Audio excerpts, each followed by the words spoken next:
I think you should get started, Johnny. I think we're all ready. Okay. Good afternoon. My name is Jati, and today I'll defend my case as to why our current design academies are culturally failing marginalized groups of society.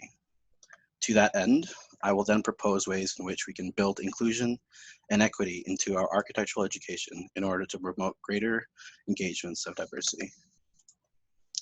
At the end of the fall semester, I posited that although our profession has made significant strides in social advancements, our hierarchical education system has yet to make similar improvements.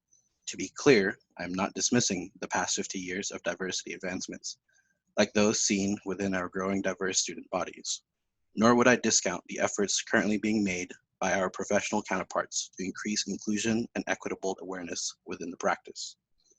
That said, there are clear institutional barriers reinforced by white scholastic culture that continue to impede marginalized groups from succeeding within our discipline's design academies. This thesis will present arguments, stories, and even vibes as to why our student-centric perspectives can provide an alternative to the normative white collegiate culture in our architecture schools. Oh, sorry. Since the start of the semester, New Arc Hall has had to take several course corrections in order to authentically highlight the inequity issues within our hierarchical system and investigate other architectural schools around the country. Could have been really petty with this slide, but I'll exercise some restraint because it's Ramadan. The following flowchart is a matrix of how I continued my investigation inquiry with materials from last semester's research. Through countless conversations, leadership experiences, and general observations over the course of 8 years in school, I've identified 3 main architectural spaces within design institutions that require vibe checks. Before the COVID-19 outbreak, I had intended to test my thesis hypothesis of these spaces at 3 different architectural schools: Milstein Hall at Cornell University, Knowlton Hall at the Ohio State University, and Regner Hall at Kansas State University.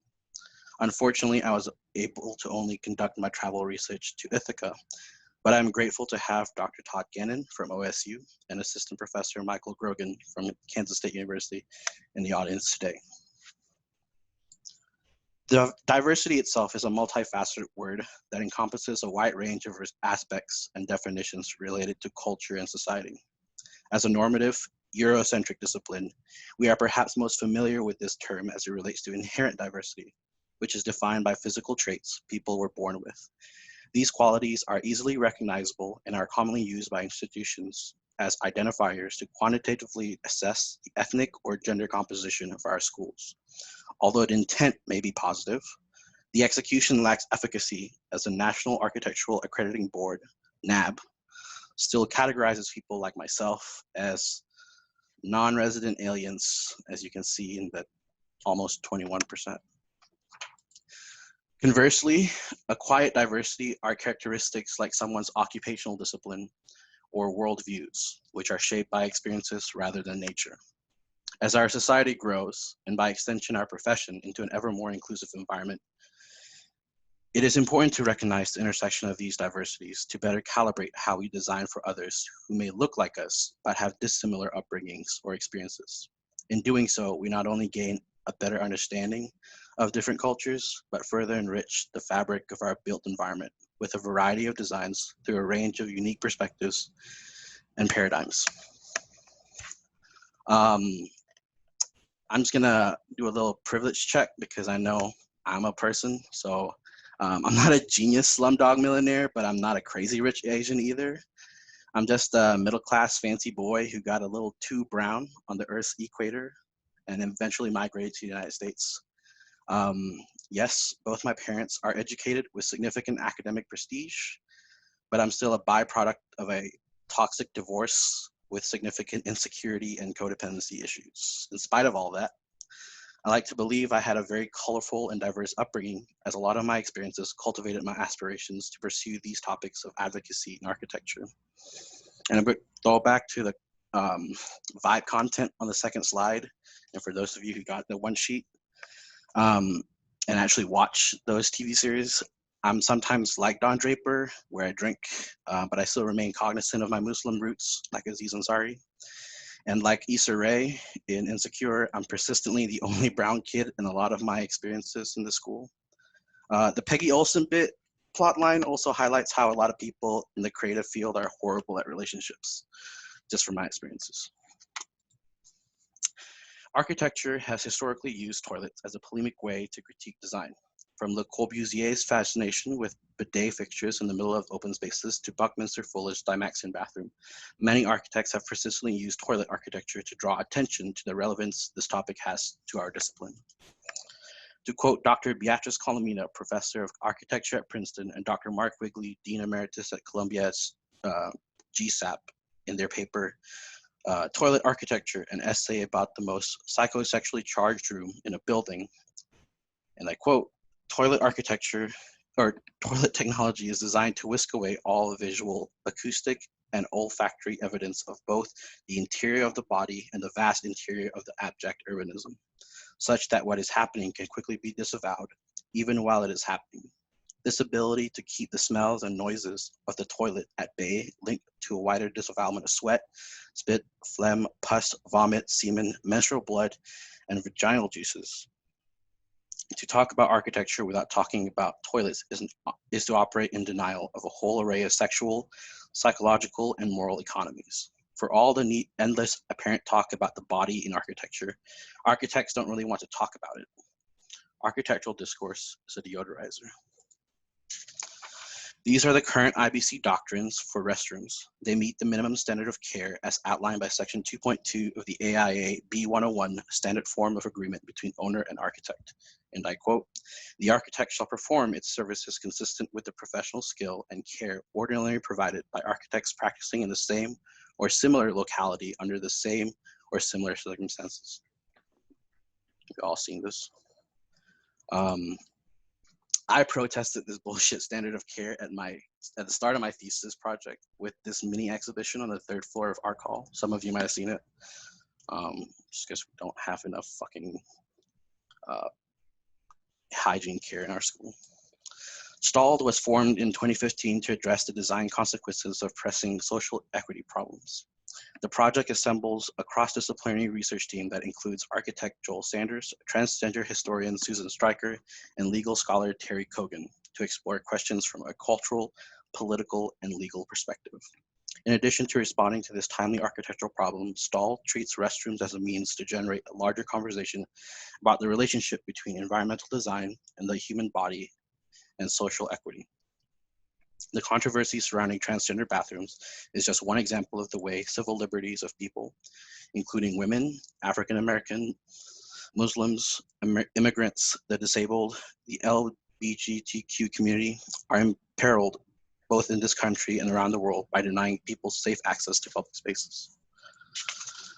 In assessing how Joel Sanders and his redesigned restrooms to address social issues of social inequities, it seemed counterproductive to reinvent the proverbial wheel for this thesis. The spatial layout seen here is adapted from STALD's Prototype 1 for Gallaudet University and would adequately serve as an economical solution for any institution. Shifting from conventionally sex-segregated restrooms, this proposed plan builds on the group's research while also adjusting to niche architectural education needs with amenities like an ADA shower stall, lockers, storage areas, and changing rooms. By keeping all the necessary amenities centralized to one specific area, schools can reduce construction costs associated with renovating service-heavy areas. This proposal is not just some cookie-cutter template in Revit. It exists in the world, and it should be a new norm. By the 1960s, as programs funding ratcheted up, the model of the quiet neighbor gave way to that of the architectural building, which began to assume a heightened presence on campus with a rapid evolution towards a distinct building type. Among the earliest of buildings that melded image, philosophy, and pedagogy in its design was Crown Hall, home of the architecture department at the Illinois Institute of Technology in Chicago. This building's clear span steel and glass construction lucidly conveyed the visions of the school's director, Ludwig Mies van der Rohe.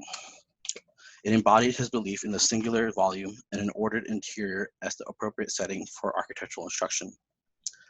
However, like most open multi-use spaces, Crown Hall was not without problems. Always on view, students felt as if they occupied a fishbowl. Constant efforts were required to maintain tidy workplaces, and the lack of vertical surfaces for pinups and personal uses was trying. Noise from simultaneous review or even normal class instructions permeated the upper floors. No less problematic was the heat gain in the warm months, a complaint common in many Mises buildings. Yet, as a pedagogical vision and a statement about space and structure, the building could hardly be faulted. I holistically disagree.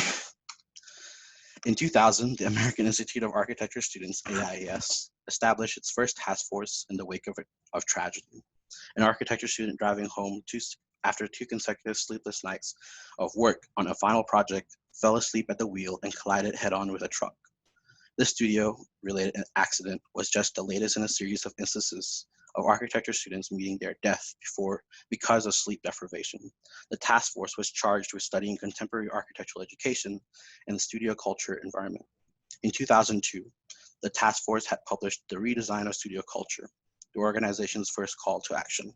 The report focused on the value of optimism, respect, sharing, engagement, and innovation, which are stated as the foundations of necessary change. The conversations culminated in the addition of a NAB condition for accreditation focused on a program's demonstration of providing a positive and respectful learning environment. Yet we only have one line in the NAB accreditation. Yeah, this picture still speaks volumes still to this day. And that's the stacks, kind of like how I described Crown Hall. As mentioned before, I had originally intended to travel to OSU's Knowlton Hall as part of my thesis. The following passage from Max Gogan and Merrill Elam is what piqued my interest about their project. And I quote, "A building for a school of architecture can aspire to promote the project of architecture by encouraging open discourse and by raising the question of its own physicality. Such a building, by making itself a tool of pedagogy, makes it itself vulnerable as a forum for architectural debate and criticism, and as an armature for thinking and making. The weaknesses and failures of the building are as informative as its strengths and successes. Knowlton Hall was conceived through the lens of aspiration and vulnerability." Being inclusive means everyone deserves dignified workspaces. As often observed in most architectural schools, the default spatial plans for most studios are similar to factories during the height of the industrial era. This proposal attempts to achieve collegiate parity between student workspaces and faculty or administrative offices by redistributing programmatic amenities in a manner that better serves studio sections. We deserve better workspaces than the person at the top who gets paid 6 figures and drives a Land Rover or whatever she drives.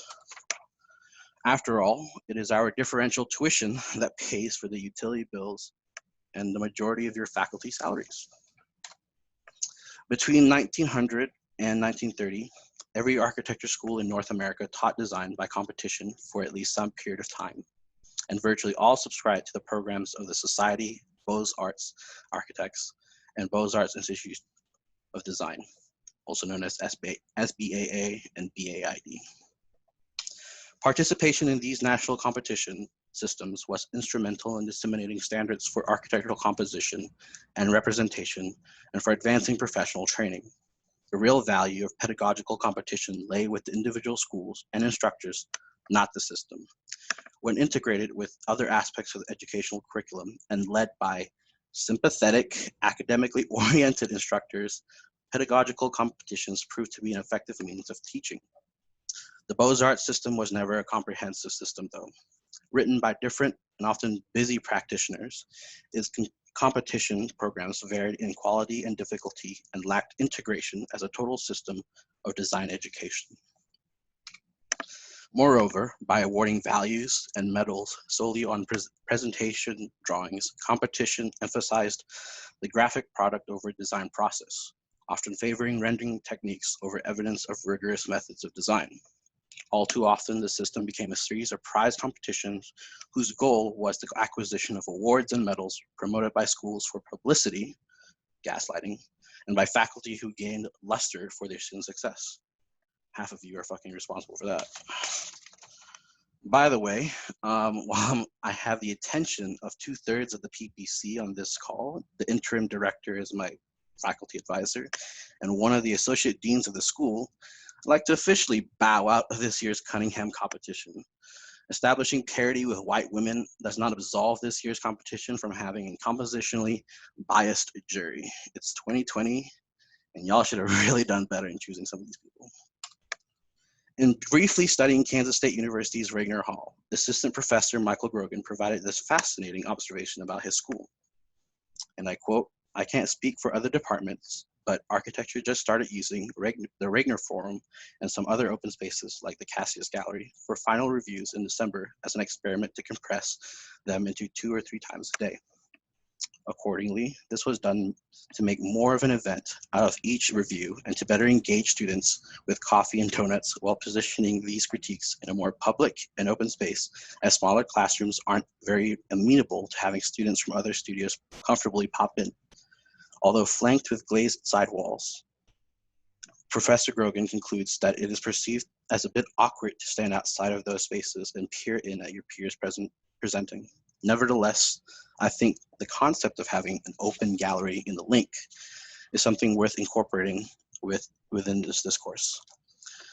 To effectively achieve diverse engagement, good architecture schools should integrate their pedagogical design objectives into their surrounding community. This proposal intends to do that by blending an auxiliary gallery, typically used for showcasing rotating projects within a transitive area of school. Collegiate works are often pinned up in gentrified spaces of the school, which suggests that informal areas are not as relevant to those egotistical galleries. Hierarchy is useful for organizing representational composition, but not inclusive learning spaces. For my experience, I've often learned invaluable content in link spaces while casually conversing, rather than at formal reviews where most of us typically just fall asleep. Unlike the profession, this very critical assessment of our education system does not intend to codify culture into an international building code for construction. That's what professionals do. Instead, members of the academy should consider architectural and educational decisions based on an inclusion and equitable spectrum, or as I call it, the IEC 2020 plan. On one end of the spectrum is the notion of centralization. Architecturally, this term aims to establish equitable access to necessary services within schools and also serve as a conceptual punch list for users to assess amenities. In other words, this aims to limit programmatic sprawl to avoid problems like those found in America's unsustainable suburbia. On the opposite end of the spectrum is the idea of redistribution. Historically, architectural institutions are sustained through student tuition, and yet our voices are seldom at the forefront of administrative decisions regarding studio environment, academic policies, and general scholastic culture, like our TA Gates situation. This term is designed to reclaim dignity from hierarchical order and democratize agency to the growing diverse masses of our collegiate community. Finally, in between centralization and redistribution is the familiar concept of integration. As the name historically suggests, this keystone component is intended to promote simultaneous engagement between faculty and students on an even academic landscape. Everyone should be entitled to mutual respect and general good vibes when occupying spaces that are designed to foster architectural discussion and social dialogues.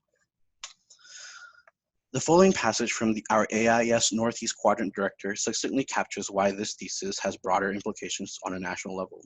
And I quote, "In the Expand Your Advocacy Beyond AIS initiative, President Curry highlighted some of the efforts on the part of the AIA to encourage architects to be wide-ranging advocates in their community. As she explained, however, the AIA separates its initiatives on equity, diversity, inclusion, accessibility, and resilience. It is important to point this out because for our generation, those issues are not separate nor mutually exclusive. We are a generation that does not see equity and inclusivity in our design as a bonus factor, something to be tacked on. For us, these are essential foundations of our work. In today's rapid development, we aim to design for adaptability, mobility, and accessibility in architecture that is inclusive. Ultimately, we will be the strongest advocates of our profession upon graduation, and the way we perceive our role, or what we aspire to, will be what shapes it. And I just want to add one thing at the end. I know that these designs and ideas are not architecture worthy, nor completely brand new. Clearly, my peers are better suited than me for those accolades. I've always been a 3.0 type student, as my professors or whomever else is here would attest to, but academic grades should not diminish my voice or value in our discipline's education culture. Unfortunately, I'm not the first, nor will I be the last student to be marginalized by the Architecture Academy, as these topics of inclusion and equity have been in the discussion since the late 70s. To conclude this thesis journey, I'll read a very nice poem from Lucille Clifton. I'm accused of tending to the past, as if I made it, as if I sculpted it with my own hands. I did not. This past was waiting for me when I came, a monstrous unnamed baby, and with my mother's itch, took it to breast and named it history. She's more human now, learning languages every day, remembering faces, names, and dates. When she's strong enough to travel on her own, beware, she will. Thank you. And I'll take questions.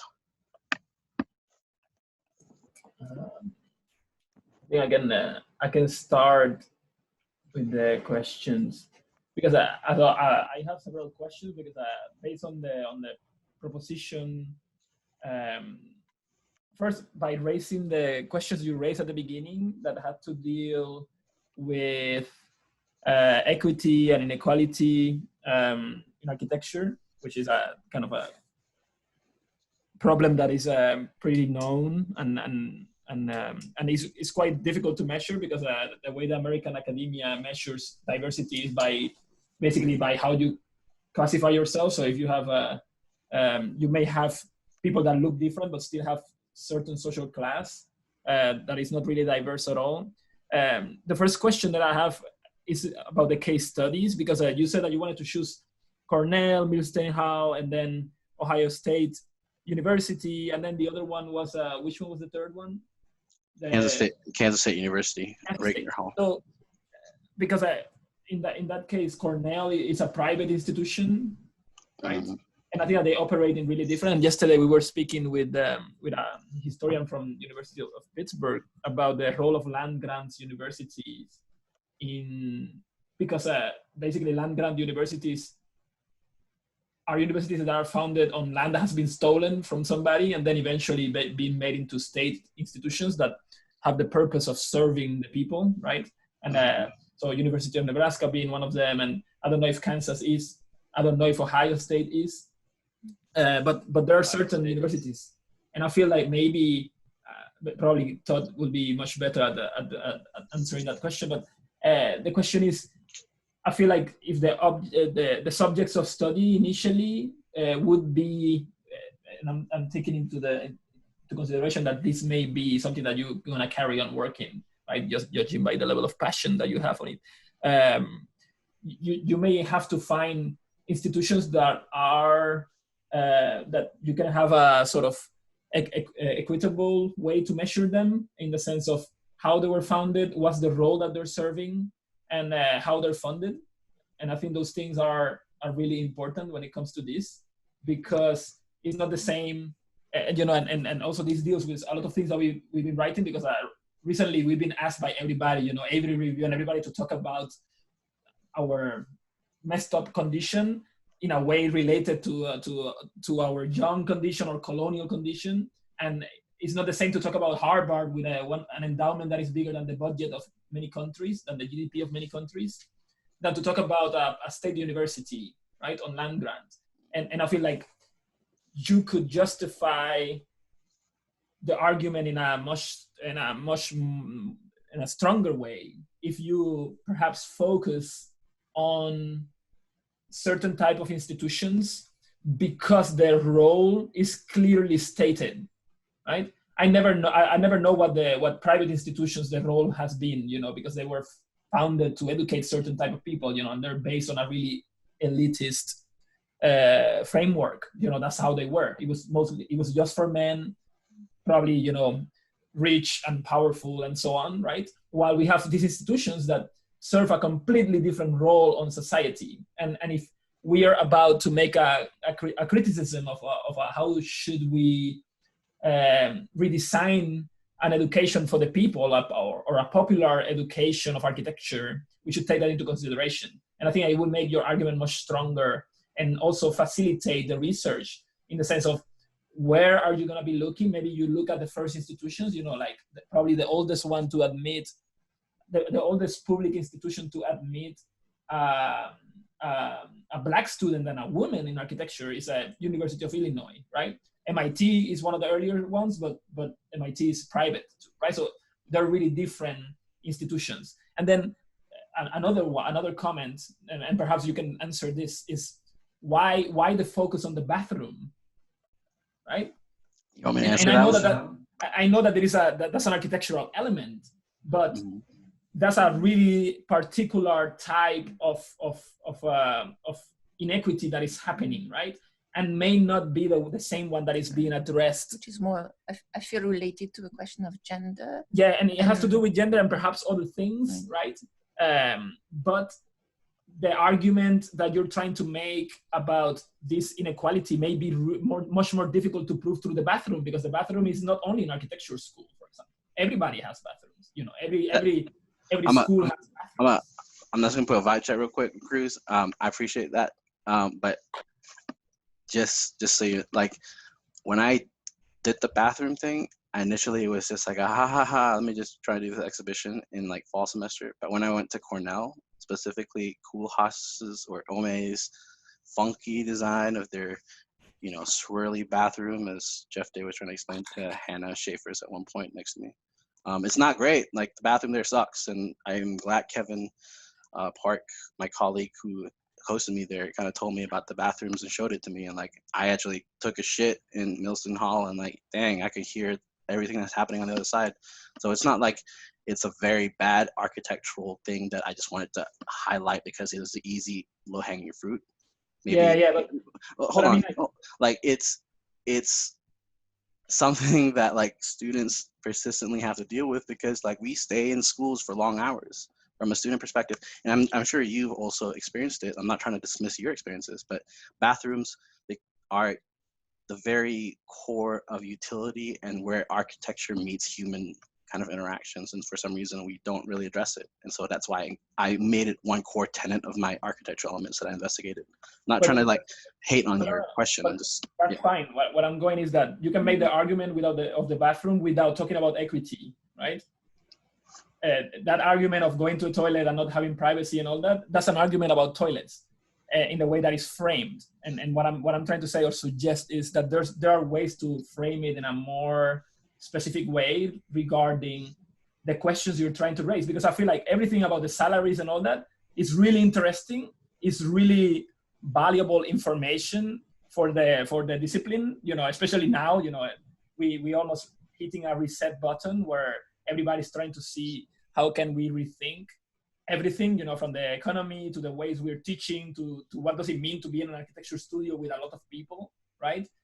When we have pandemics, right? So I feel like there's a lot of these questions that are really important, but perhaps, and of course, this is like a short amount of time project, but the more you develop it, I feel like being able to separate these things as maybe chapters or appendixes in a research that is much more focused on what's the big question, right? Like, and I feel like that was more at the beginning and perhaps less to do with the specificity of toilet in Milstein Hall. Like, we can say like, OMA doesn't know how to design toilets that are useful, but they're kind of funky, right? But I feel like those two may complement each other, but they're not necessarily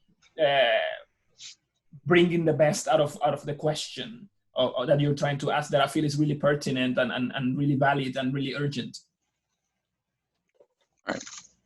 I appreciate it. Yeah, I think that's a valid way to assess my assessment of the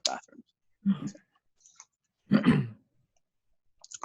Yeah, thank you for, I mean, I see your point, the way, not like reframing it, thinking about it, not being so defensive, but yeah, the way I frame it in the greater, bigger questions could be perhaps like a sub-chapter, but yes. Nevertheless, it was a chapter for what I wanted. It is almost like Kulhas, you know, are you familiar with the fundamentals? When he went to Venice, and because he hates other architects, he'd rather talk about toilets and columns and balconies. It's almost like doing this, but the fundamentals of architecture from a point of not of just items that are there apolitically, but rather really hyper-politicized elements, right? The toilet is one. We can talk about the studios, you know. Is it always being exposed a good thing, you know, for underrepresented minorities? We can talk about, you know, changing rooms. Is there accessibility for people to get there, not by car, you know? And there's many other elements, you know, that are architectural, right? Like visibility, invisibility, feeling safe, you know, acoustics, even materials, right? Like, I think there's a lot of it. There's an infinite palette that may be able to help you, you know, in the transition from going to school to making research as a practice. It could be it has a lot of potential. All right.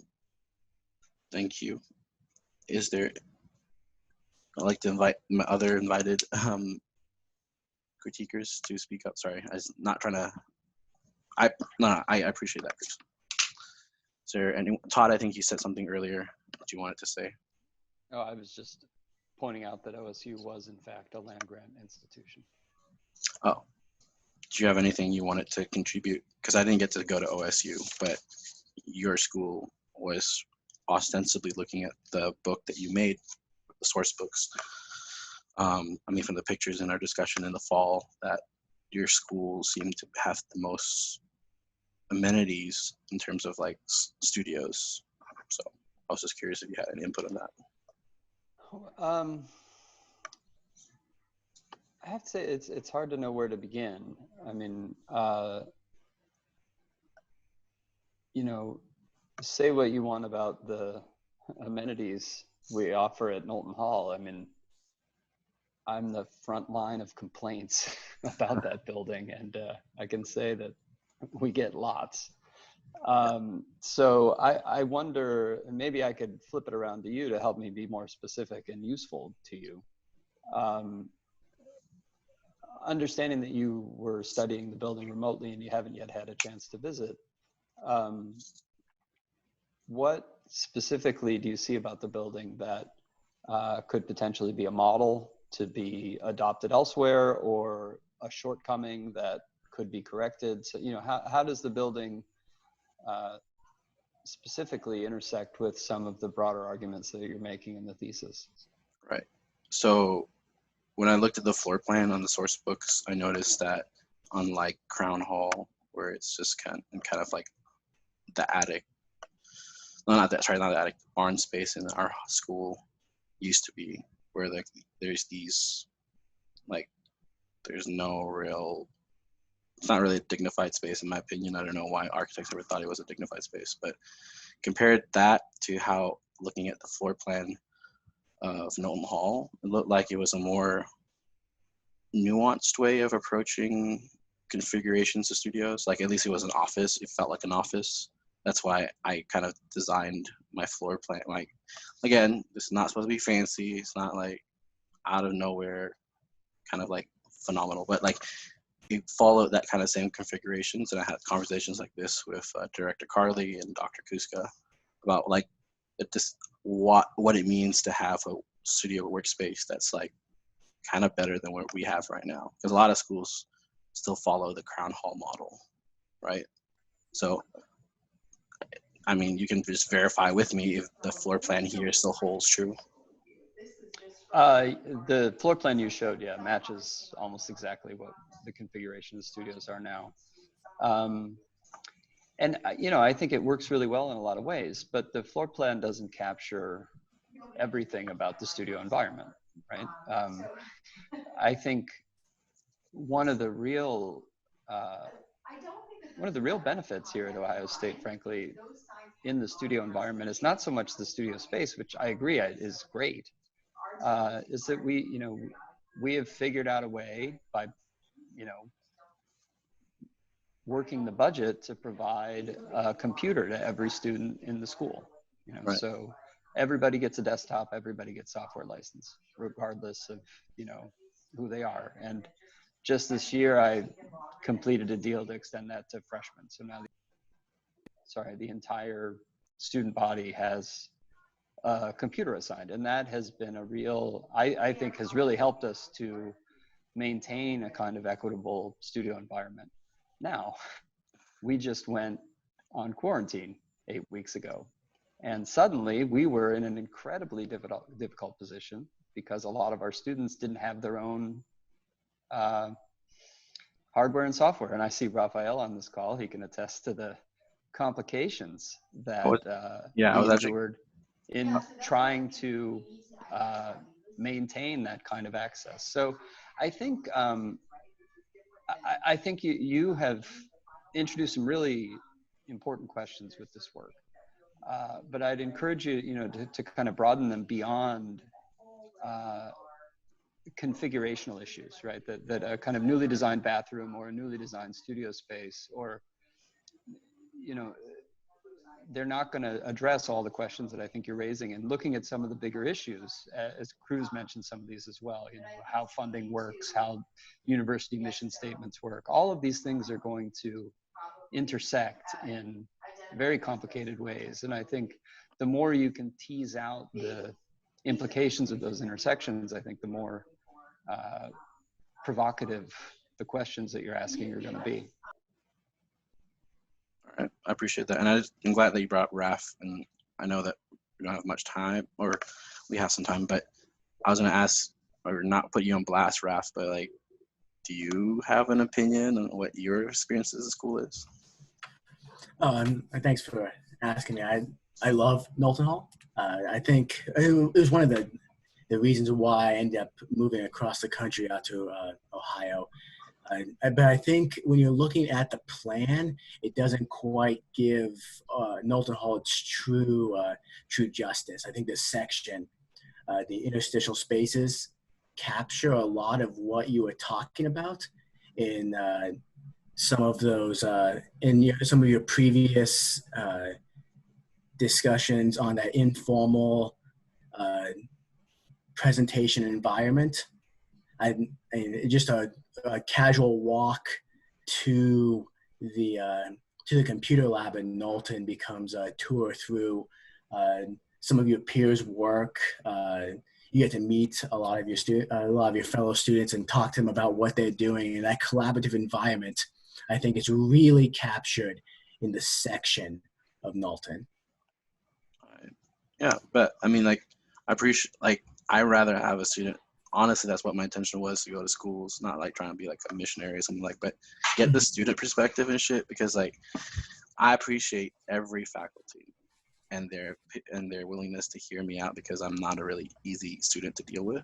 But at the same time, there's some realness that we can speak on as students, and maybe not in a platform like this where it's a defense.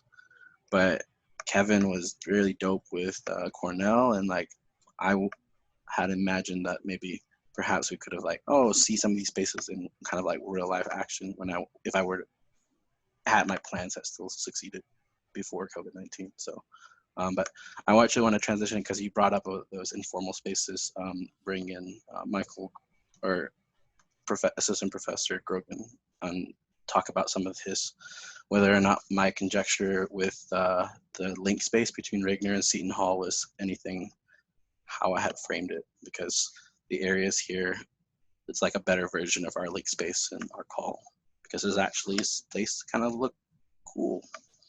So it does look cool. It's probably the only, I think Raphael mentioned interstitial spaces. I would say the majority of the Seton Hall extension and the reuse, the adaptive reuse of the original Seton Hall, which was built in 1906, I believe, is very regimented. So there's a hierarchy of spaces. There's like, as your diagram below shows, there are these little alcove spaces that really are quite frankly underused. And there's some environmental issues with that. They face west. So at the time when the majority of studios are running to have a spill out space where you can have small group pinups, you're subjected to western sun, here in Kansas, pretty intense. So they're not used as much as desired, I think. They're nice spaces in and of themselves. So there's little spill out spaces, there's overlooks, there's a concourse, it's kind of the connecting spine. Then there's some voids that have other sort of spill out spaces that are in relation to the classrooms. And the classrooms have glazing on 2 parallel walls. They're proportioned oddly, so I have some complaints about that, although, they're very nice in and of themselves. And then the large studio spaces that are also separated a little bit. So we have a hierarchy of spaces, but there's not a lot of interstitial space, I would say, that's very useful. It's kind of relentless in a way. It's kind of a diagram. So the link that you're speaking of connects the kind of extended Seton Hall building to the old Mechanics Hall. And that one, there's a lot more nuance and layering, and in this photo with the yellow chairs starts to evidence that, where there's a spill out space from the library via a nano wall. That has a lot of kind of fluidity with both the library and then the spaces above, which has a lounge, and there's the gallery that you can see on the photos on the right. So that's actually extremely comfortable and kind of exciting set of spaces that all sort of intertwine.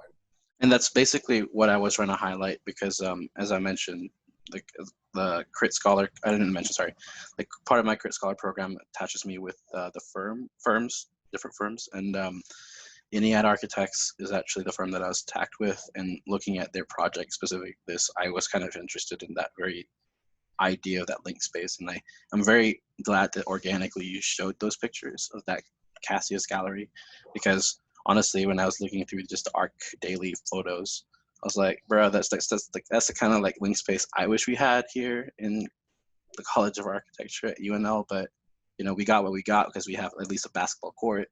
But that's frankly how I imagined, quote unquote, the informal spaces that like kind of starts having the conversations of what I want, which is like, it's not a bougie gallery where you have to go to, but at the same time, it's still a gallery you kind of can go through, but the public has access to a degree. I don't know whether that's true or not, but more or less. I would say though the issue with the specifically with this building in that space is that it's really a border. It's a border between the kind of administrative part of the building, which is in the Mechanics Hall that I alluded to, versus the kind of primary studio and shop and production spaces and classroom spaces as well. There are a couple of classrooms in this link space, but they're not utilized as much unless I actually have a class in one of them. But so there's a little bit of a separation where, in fact, the location just physically of this particular set of spaces is really kind of it's a transition between one realm and another. So there's actually not a lot of, the library gets used, of course, but beyond that, it seems like day to day, I suspect the majority of students never even interact with these spaces. And like I said, Rainier Hall that you mentioned in the quote is our main lecture hall, and we don't use it for classes. So it's just something when we have once a week or once every other week a visiting lecture or a particular award ceremony or something like that, then it gets used, but then otherwise it's sort of hermetically sealed and not really part of the day-to-day experience of the students, we'll say. But so I do kind of wonder then, I guess in general, it's a super interesting and I think important, repeat what Cruz Garcia says, a super important study, obviously, and a super important topic. And you've covered a lot of ground. So I'm kind of wondering there's a sort of physical thing where you're kind of proposing these hypothetical, almost like modules of studio, restrooms, et cetera. What is kind of the most important part of the study? Are you trying to answer through the physical means of these kind of proposals of better restroom arrangements, studio arrangements that are kind of like almost a self-sustaining type of thing. It's like a mixed-use project, right? Where you have restrooms, shower, kind of relaxation space, maybe informal discussion spaces, as well as the desks, where then half the real estate dedicated to 12 desks or 12 students, for instance, is dedicated to stuff that's not specifically about the student's desk and kind of personal area, I guess. So in a way, that's you're making almost an autonomous pod, right? So is that kind of where the focus is?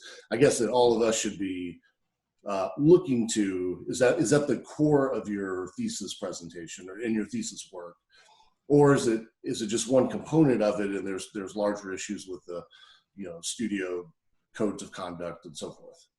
I guess where would you like our attention to go most? And which brings me also to the question, like, even the way you frame this project, it makes me question if this project should have a physical manifestation at all, because I feel like the most valuable information that you're looking for and your real questions may not even be able to address it in the toilet alone, right? Like, so the fact that you're looking at these institutions and you're trying to find problems there, the problems may not be in the buildings themselves.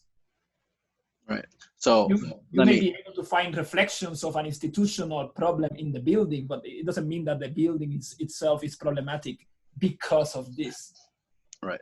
And I want to also give one more other person a chance to speak, but I will answer that and transition it to her.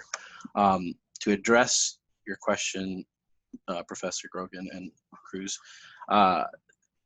yes, in some sense, I do wish it was a physical manifestation and a solution, but right now, I also but I think we are so easily conditioned to like, oh, I want a code book, I want to see how this is solved, or like, I want to solve. My position in this whole thing is like, I didn't want to solve anything. I just wanted to like ask the questions and like kind of ask people like dead ass, like if I went to your school, like what is some shit that like you don't want to see anymore, or some shit that you want to see more? And that's why I included the continuum. It's not meant to be like a codified book, right? It's just like on the left side you have some ways to just have a punch list for people to say, okay, this is what the building has, it's easy to see. But on the other sides, you also have, on the opposite end of the spectrum, you have an idea that we can redistribute dignity and redistribute empowerment architecturally to people who pay for this school, right? The idea that I don't care whether it's private or public. The point is that we still pay tuition and we're a customer and we're in America. So hold on. You shouldn't pay, it should be free, first of all. Second, I agree. You're not a customer, you're a student. That's also something that we have to have clear. It's right. It's not a business, right? So that's also that we have to have really clear when we talk about this. That's the irony of it. It's like it's supposed to be free. It's supposed to be. I get that. That's the joke part. Chill. So to answer that, it is part physical manifestation, but it's also just like, I'm not trying to create a policy because that's what white people do, and I'm tired of that shit. I want someone to just come in like, okay, is this kind of whack, or like okay, or like somewhat, it's kind of new. Like I can go through these things, and I think that those are the kind of discussions I want to have, and that's what I had set out to do in my thesis, because I was frustrated with the school, and I still am, and I want to thank someone in particular in this audience who helped me pursue that, and I'm very happy that she's here, Dr. Kassenbaum, because like I remember having that conversation at Starbucks. Like, I hate the school so much, and I hate the fact that like just because I'm a B or C level student at the time and no one take me seriously, and though I have nothing to offer except that I'm very noisy and brown. So I know that what I had offered, maybe it sounds haphazard or it sounds like I'm just being hella extra, but there are some things I brought up that are genuinely concerning, right? And so I want to ask Dr. Kassenbaum, am I just being too much, or am I kind of, there's some substances that I can tease out to hopefully bring more diversity into the school. Yeah, I'm so glad that you asked me to speak. And what we're hearing is your frustration, and you've been frustrated for a long time. And I think that's okay. And you're not alone in your frustration. But what I did hear from you that I enjoyed was Cruz was getting right on point when Cruz was talking about certain types of institutions, and land grant institutions would be great to target because land grants are about access, right? So, and accessibility, and that doesn't necessarily just mean getting students into school. That means making schools what you talked about. Everyone deserves dignity, and everyone deserves equitable access to schools. So that also includes spaces. So I sense your frustration. I feel your frustration. You're not alone. But I kind of agree with Cruz, like focusing on land grant because of the access piece and accessibility and equitable access to schools would be a great area to focus on. And your idea of people deserving dignity in the workspace and being inclusive in their practices. And bathrooms aren't inclusive right now. I mean, that is a problem. That's not anything that isn't true. That is an issue. I think that you have a great product here. I think that you can help other institutions do that checklist. Like at Nebraska, we're doing the basics on some of our accessibility things in relation to accessibility. We're just at basic level. We're not taking it that next step further. So this would be great for institutions to use to take a look at and say, are we meeting the needs of this diverse population that we say we want? And I'm very glad that you said that, because it makes me feel like I'm not crazy, because the school has been gaslighting me and like, nah, it's fine, it's chill. Like, we just have some things to work out. It's 2020, and like, and first off, I just want to hit back. I agree, and I get the point now with the land grants. Maybe like if I'm going to pursue this later on, maybe a year or two down the line, and do my Ph.D. I'm not going to do it in design bill, sorry. I'm not going to do that. And no offense to you, Jeff Day. But like, I think there are better ways to spend a PhD, and that will probably be it, is to like study land grant schools and how they can kind of stir this conversation further.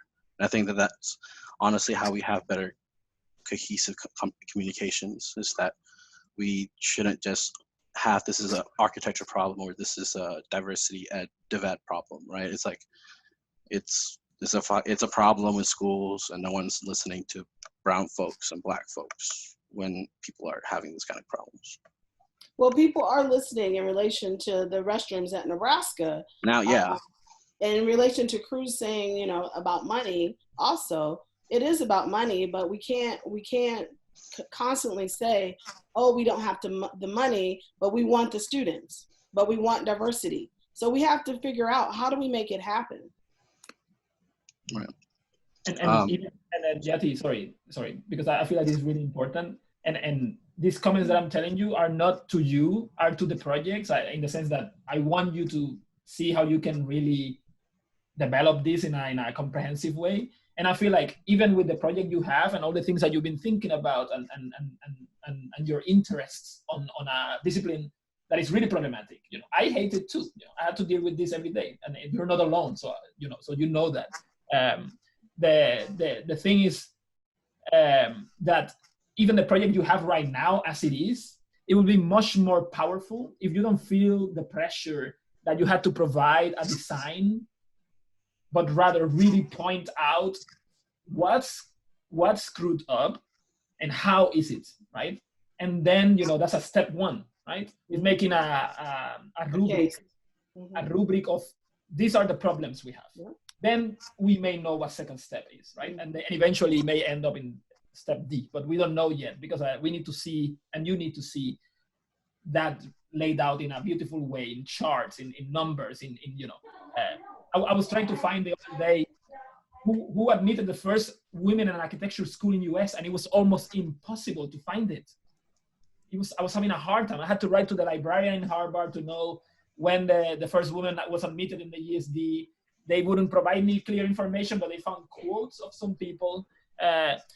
Let alone the first Black women in architecture school. It's so complicated to deal with this information because it's not clear, it hasn't been classified, and people don't want to talk about it. So if you're interested, I feel like really focusing on outlining what are the problems and then seeing where that leads you, that's a project in itself. And I'll leave. Yeah, great comment, Cruz. Is there anyone else with last? I know we're running out of time, and I'm sorry that there's maybe some of you in the chat. Jyoti, I have an observation. Sorry to cut Jeff Day off. Jeff, do you want to go ahead? Real quick, because I have to jump onto my thesis students' review in like 2 minutes. But just to clarify things, Cornell is a land grant school and it receives some funding from the state of New York. What? Yeah, it's the land grant school for the state of New York. There we go. Somewhat unique. So you're right. I'd like to ask. Well, I think if that's all right. Go ahead, Mom or Ibu, and yeah, go ahead. Ibu. I'd like to speak on behalf of my experience when I was in Cornell, land grant university, but I don't know if architecture got any money from the land grant part. But my question is about equity and accessibility from the perspective of the learner, the students. You pointed out a really important thing, that the students should have a voice. And I am basing my question on my own experience. This was back in the late 80s and early 90s. We had a choice back then. I don't know if this is still available in today's curriculum model, but it's really important. You pointed out that in UNL at the moment, it's 21%, which is significant. 1/5 of the population are not minorities per se, but are resident aliens, meaning people who are from different nationalities. It's a very globalized world. But what about the faculty diversity and the faculty inclusiveness, but more from the perspective of the students? Do students have a say in determining the input that they gain? Or is it very top down, that every semester students are just placed into studios based on administrative and budget restrictions of how many students go into a studio, which student gets which faculty and what type of input? So issues such as vertical studios and guest critics, and also maybe faculty that are seconded from other universities, but especially in this COVID-19 era where we are all working from home. And the fact that a lot of our tools today are digital and online. And in the future, you know, the whole issue of social distancing, why not take this opportunity to look at a different model of architecture where students get to choose or have a wider variety of who they want to get their input from. And so it's not just a physical manifestation of design, but it's also the design of the pedagogy and input from the education side as well. Okay. I appreciate that question. Yes, we do have some input, and I think that that's something that you can look up pretty easily. A lot of these questions, I know I'm way over time. I just want to say the physical manifestation part, guarantee you this was not, I didn't want to do it in the first place, but I had to because design scholarship and scholarship of design, that whole thing with my previous thesis advisor was a hella whack shit that I had to figure out. So I wanted to still have a master's of architecture. I know that's a very crude way of responding, but yes, I want to do my PhD eventually and really tackle this. I appreciate everyone's comments. Thank you. Sorry, I'm way out over time. Director Karle, do you have anything you want to add before we have to close out? I'm sorry I didn't get to hear from Ellen or Steve. No, just congratulations. I think people have been echoing this topic regarding its relevance, its need.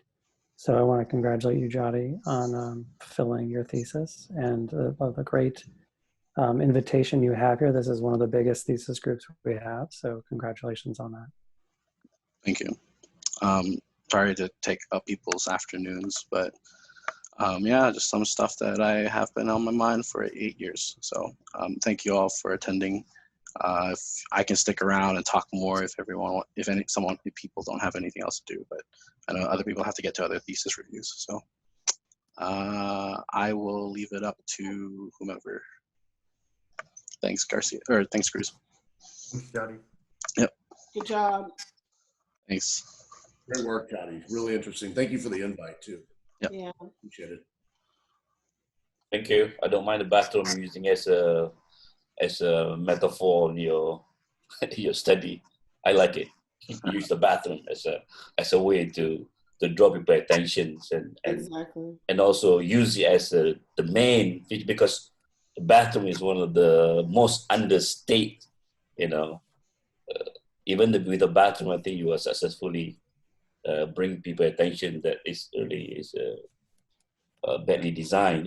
With a bathroom, you can see how many cultures try to solve it very differently. But I think I don't mind that you use a bathroom. I think it's perfect, even though it's not trying to sugarcoat or anything. But I think bringing the bathroom as an example is the right spot. Even in Cornell, I think your mother would tell you there's one professor who do nothing but bathroom, and people give hell to him. So I think that's a good example.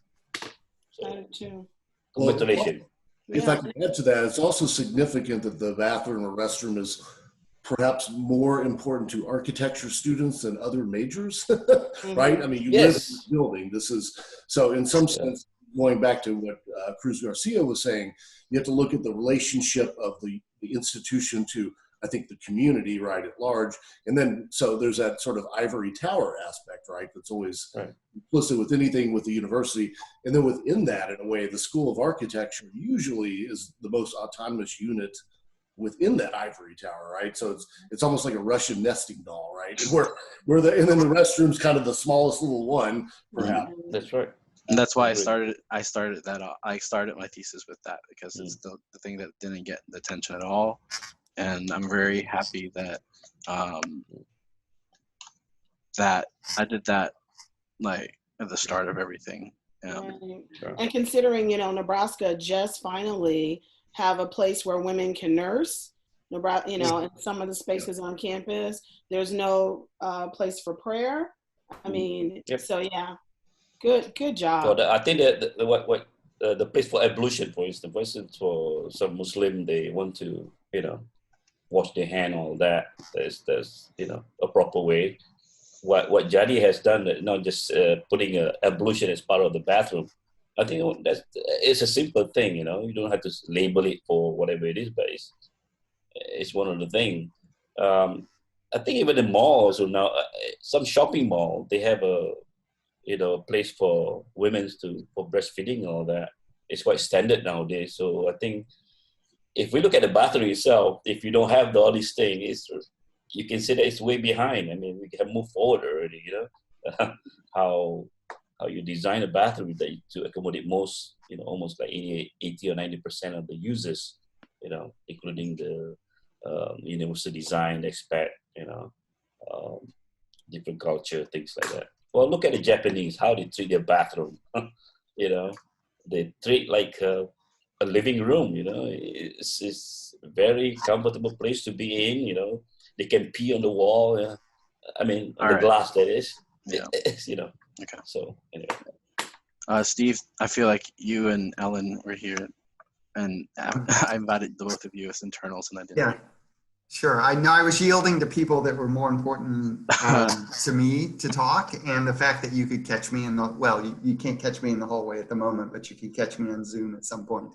Yeah. But I did make some notes as you sort of went through, and as always, I kind of think in a kind of series of points, but I think one is I don't think you were loud enough. So you said something about sort of being loud, and I appreciated your presentation and your sort of emphasis with swearing, but I think you could have been more robust at sort of raising the point and made more of a kind of commotion, whether in this presentation or in another way. That said, I think for a thesis project, it's important to be very kind of systemic in your kind of thinking and breaking down of information. So I think when you're talking about issues of accessibility, there's different ways of thinking about it. So you're talking about potentially issues of gender, issues of accessibility that are both ambulatory and auditory, issues of economy, based on discrimination of people of different economies, cultural differences, both in terms of how they approach design and where people come from, a hierarchy between students and professors, or just hierarchy in general. And then finally, like possible discrimination against learning styles and needs. And I think there's a number of spaces then that you address. So you address studio spaces, crit spaces, workshop spaces, the office, toilets, and then entry and circulation. And I think to systemically kind of critique these spaces, both within Architecture Hall and in the example, would be really important. So things like the toilet we talk about, there's a direct tie to discrimination with contemporary toilets and sort of contemporary attitudes, but there's less maybe of a kind of spatial implication or a kind of projective implication to that. And I think that's the difference we're talking about now. So the impact is direct, but there's less that maybe you can do with it. And then I think you're critiquing things in 4 different ways, or maybe multiple different ways. There's the organization of a kind of college of architecture itself. There's the pedagogy that associates itself with that. There's the spaces in which that's taught in, and then there's the funding model associated with that. Because you picked up, you know, students are sort of paying for things, and there should be certain returns based on that. And then I think the last 4 things I have are, you have to reveal the information in a way that's profound, systemic, and thorough. You have to maybe provide or show what the alternative solutions are, but then you have to sort of critically articulate what the response to that is, because you can solve something professionally or practically, but it's not a kind of critical engagement of that same information. And then finally, there's a sort of projective understanding of that. So whenever you implement a practical toilet and you're sort of critical of it, how does it projectively actually change attitudes in association? So it doesn't just solve discrimination, but it actually determines or impacts the way people use it in the way that it carves out new ways of actually using it. And for all the noise you created, I would like you to see you step through this information much more methodically like that. Maybe maybe there's room for that in your PhD. And not just methodically, but I think the reveal is important. You can be shocking in the reveal of information. So it doesn't just have to be showing a toilet talking about gender issues. You can show things in really kind of shocking ways, as well as very intellectual ways. And I'm glad that you mentioned the noise part. And I wanted to, that's perhaps what, and I'm glad that you're the person who said that, because like you've been phenomenally helpful in terms of like helping me to metaphorically off the bridge, not to be too dark or anything, but like, you know, I think that a lot of times I've had such deep frustration with the school, and I'm not trying to hate on the PPC because you're on it, and as well as like Right. You can hate on us. But the idea there is that like this is a journey, and I think that a lot of times my peers have always like been touted for their end results, the means, or the ends justified their means. To me, I think that when I conducted this thesis, I knew that I wasn't going to be the best at this thesis. I didn't set out to win the Cunningham Award. I didn't set out to make a fancy design, because I know I'm not great at designing. But the idea there is that it's not supposed to be methodical at this point, because I know that I don't have that thorough experience, and I don't want that, because I'm still a student. I'm still not a professionally accredited person in architecture, right? I still get the option of being messy. I still get the option of like having a messed up kind of attitude to professors, because for some reason people think that students can do no wrong. But the idea is that you're right, I wanted to create noise, I wanted to just create volumes, and I think that moving forward, the methodical part is where I would become in a more academic and scholarly investigation to this problem. And I think if whatever school would ever take me after this showbang of whatever you want to call it, diatribe, I guess, an architectural diatribe, then I will be gladly I'll be glad to do a PhD, but for the time being, I'm pretty sure I've burned a lot of bridges over the past 8 years, so it's going to be hard for me to pursue that. So, is there any? I wanted to respond to Ibu real quick. I'm not trying to be dismissive of your question. I just think that there's a lot that has changed. Yes, our schools do give you options, but for the most part, the options are subliminal, because it feels like an option, but it's not, because you have to pay for your school. And so in UNL's situation, you pay for like 4 options of studio when there's only feels like 1 or 2, because no one really wants to take one studio professor, or no one wants to really take this one. Like Steve, you are a hot commodity. Everyone wanted to take you. Like you're like the Thomas Dutton, which is he's the person in the articles that I sent to the reviewers that kind of started this conversation of advocacy.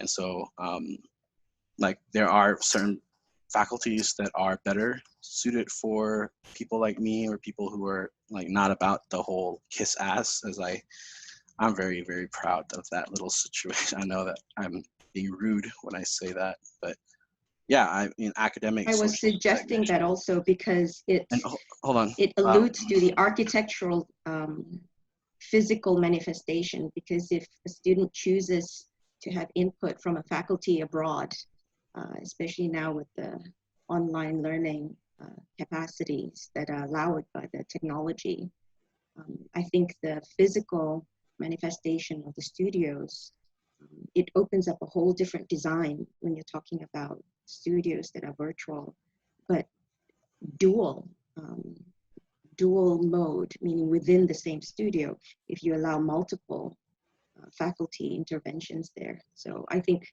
architecturally you'll be so much richer if the spaces are, not just customized based on, how the individual student wants it, but also how the students perceive the studio to be global, as opposed to just within the physical, local faculty availability. Well, what I'm trying to say is you're preaching to the choir. I don't get to choose this, and it's really the people who I invited here who are in positions to change these. So I hope they listened, and I hope that they can change that for the better. That's what I wanted to say, and also correct you. The 21% is not just UNL; it's the global, or not global, the national accreditation statistics for schools of accredited programs or pre-professional programs. Dr. Kuska, I know that you're still on here. Did you have anything you wanted to add? I know that David's already gone, so I was just curious if you had anything you wanted to add to my thesis. No, I'd just say congratulations. And I look forward to reading your document. You had a good population here, a nice critique, and got a big discussion going. So I hope you feel satisfied in that you accomplished what you had set out to accomplish today. So congratulations, and off you go. Yes, I do need to finish my book, and yes, that's the one thing I do not want to procrastinate anymore. But thank you. I appreciate those comments. I didn't hear from students. I know there's some people here. Kevin, you're up, man. Yeah, thank you for hosting me, and really, I appreciate the trip to Cornell. Of course, man. Good having you. Do you have anything you wanted to say about? I know there's probably more that I could have expanded more in Cornell, and I should have probably included some of the pictures. And like, I know I did the whole release forms, but like, I felt the anger about the bathrooms the most. So I wanted to just like, I have to like pee outside in like negative weather like consistently, just because I don't have like a vacant bathroom available to me. So like, yeah, there's a lot of frustration with that within the student body. And of course, there's also the sort of skewed dynamic between the faculty and the students. Even now, like we had this MARC meeting about how to address this issue of, what's going to be the next plan for the semester, how's everybody doing in terms of Zoom. So when we addressed all these issues that we were having, they essentially just shrugged it off and said, you can deal with it. So there is this really weird yeah, like Andrea especially. Andrea so much pisses me off. It's just yeah, I mean, she's the one that's just like, I can tell she was just getting more and more frustrated by these questions, and just like even more and more like steadily just trying to shrug everything off, trying to,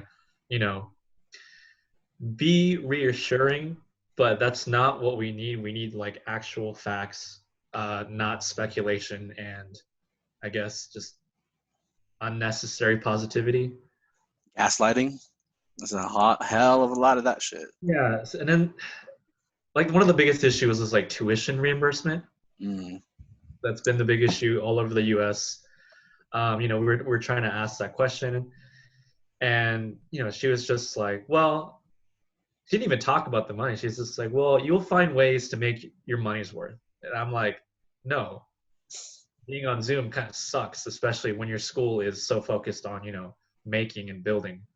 The wackest the wackest part of this situation is that like Cornell ostensibly is nationally renowned and is like one of the top programs, right? Like it's #1 for BARC for several years, and as well as like it's at least top 10 for the MARC program as well. And like you still have to go through these pains as much as like school in Nebraska, which I'm hopefully now it looks like I'm graduating from. Like the pains we share are common, but you like the school that you're in has the prestige, and yet they don't have the wokeness to just be real, and it's sad. I'm glad that we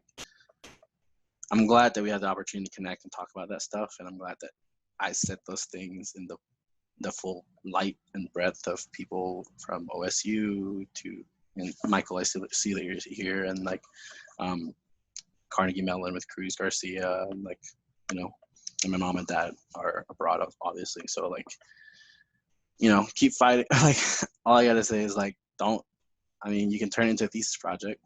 I mean, if you want to. I burned a hell of a lot of bridges, but I felt like it was worth it. And like, I'm not wearing a suit today because I felt that I wanted to be comfortable in saying these things, and I want to appreciate done.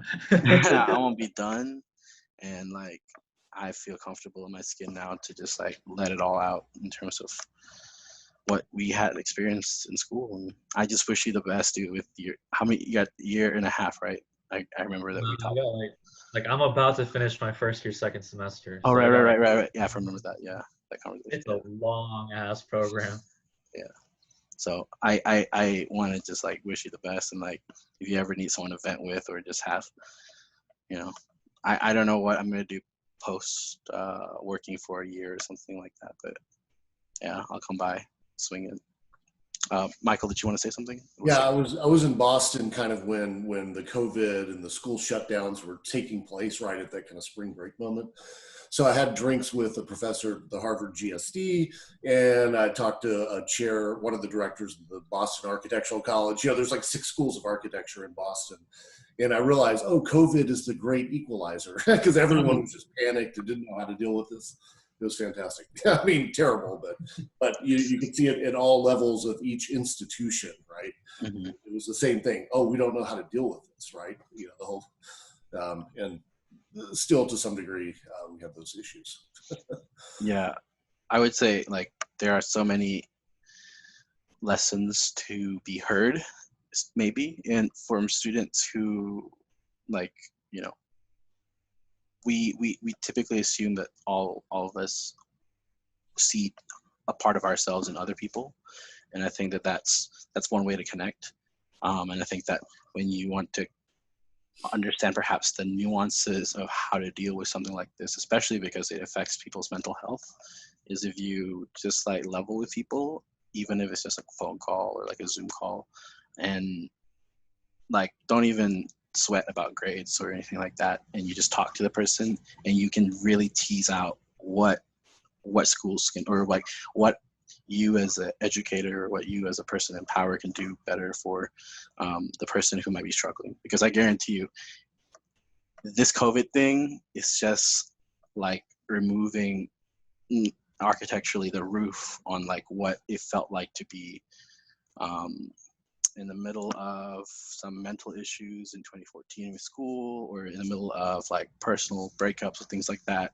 But like you can't really bring that up because, you know, it's not a global problem, it's your own problem. But the pandemic right now has brought about like everyone is suffering from depression and anxiety for this situation. And I'm not saying that we all have the same levels of effectiveness, but yeah, I want to have drinks with people, but like we can't dish it, and like we can't dish things in person anymore. So it's hard to have that interaction unless you're really trying to have that interaction, in which case now we have to have that extra leg, especially with like the Zoom kind of meetings and things like that. So, but I appreciate the fact that you came, and I really appreciate the photos. And now I just have to like finish writing, because as Dr. Kuska says, she's looking forward to reading it. So I have till Monday to hopefully turn that in. So.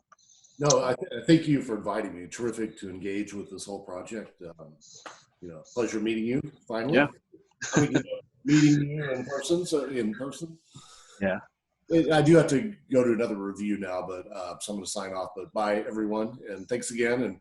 And keep in touch, and good luck with wrapping up everything. Thank you. Okay. Yep. Bye, everyone. Yep. I think I'm going to wrap up unless Vanessa, did you want to say something? Sorry, I feel like you just been here the longest. I didn't want to like excuse you. No, it's okay. I definitely don't know how to respond to like half of this stuff because you guys all don't know me. I'm a food science student, so we do a lot of science but creativity things. I also am on the Campus Work Advisory Council, so we've had to deal with issues about the bathroom. We're currently trying to remodel, but I was really a proponent for having a bathroom that is somewhat inclusive, so it was really great to hear what you had to say. Unfortunately, my term is over, but I am still in contact with everyone else who is having this conversation. Mm-hmm. And I'm also a student worker for ISSO, so yeah, to be hearing people that have problems with being labeled a certain way, like non-resident alien and things like that, it's inclusivity is something that has been really stressed for me. So it was really good to hear this conversation.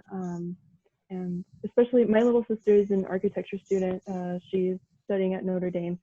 So I see that you're recording this. I don't know if there's like a way that you can send it to me, but this is definitely a conversation that I think not only architecture schools need to be having, but definitely like every school that has some kind of, you know, a lot of the problems that you've been having, you know.